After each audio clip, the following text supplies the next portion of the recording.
man, it's hard to not just focus on the tape and feel like you're seeing one of the better players in the class. Let's talk about Tyler Linderbaum.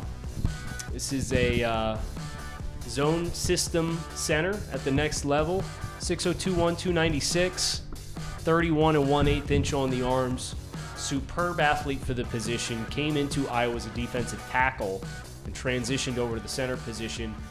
And it was a 3-year starter at the center position for the Hawkeyes. And obviously Iowa has a very strong pedigree of putting offensive linemen through at the next level and playing at a high level.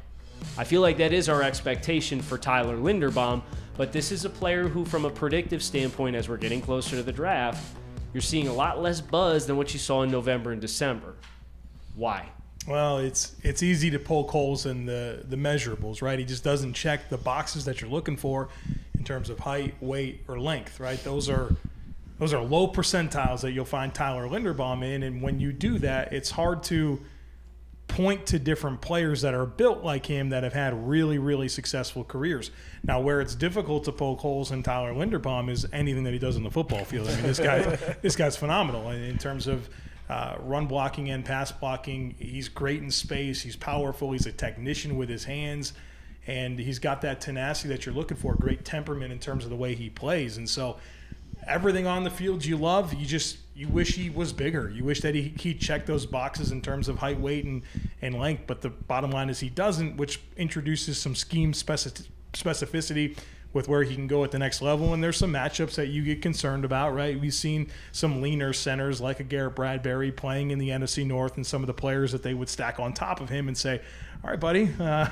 Enjoy your one-on-one. Right? Here he is. And this guy's going to be 40 pounds more than you, and that's just going to be something for you to deal with. So there's going to be some challenges for Linderbaum, but, man, it's hard to not just focus on the tape and feel like you're seeing one of the better players in the class. I think this kid, this is a classic example of getting over-scouted.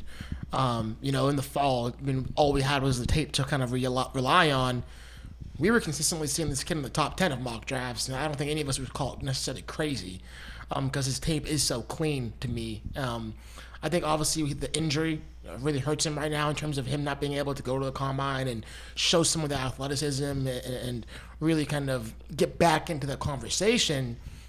But when you do look at the tape, it's phenomenal, as Joe mentioned, in terms of just the overall technique, the tenacity he plays with. I think he's an outstanding athlete.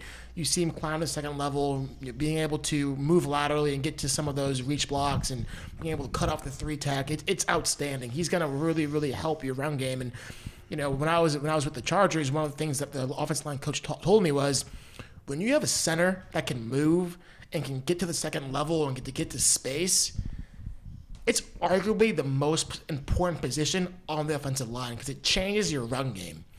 And Tyler Linderbaum has those movement skills. He has that kind of athleticism. And yeah, is he going to be more of a zone-specific center? Sure. But watch him go to a zone team and be a Pro Bowler, right? And then we're all going to be wondering, why wasn't he a first-round pick? And this is what I'm saying. I think he's getting over-scouted. And yeah, the lack of length, the lack of math is concerning.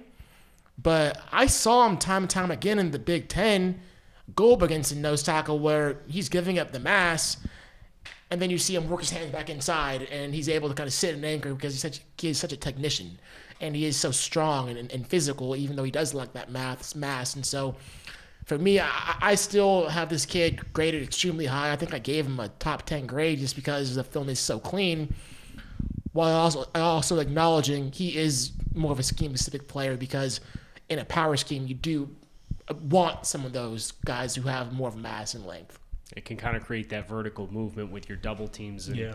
But I think about Tyler, and I agree with you wholeheartedly. And you always kind of knew, if you remembered the historical context of like sub 300-pound centers, you always knew this was going to pop up at some point, right? And it would just so happen to be the case with Garrett Bradbury that Joe mentioned, where there was a team who ran the Shanahan-style rushing concepts in the wide zone running game in Minnesota who needed the center that year, so they grabbed him at 18. Well, you kind of predictively look through the first round, and there's a couple of landmines, but a couple of those teams either traded out or they're picking in the first 15 picks where a center realistically is not going to be the best value position to grab there anyway. So I think that's the big catalyst of the perceived slide of Tyler Linderbaum in mock drafts, but the hand technique. His growth as a player who transitioned from a defensive tackle to playing center, from a consistency and handwork, you could see his wrestling background. He's only 6'2", so he's very naturally leveraged.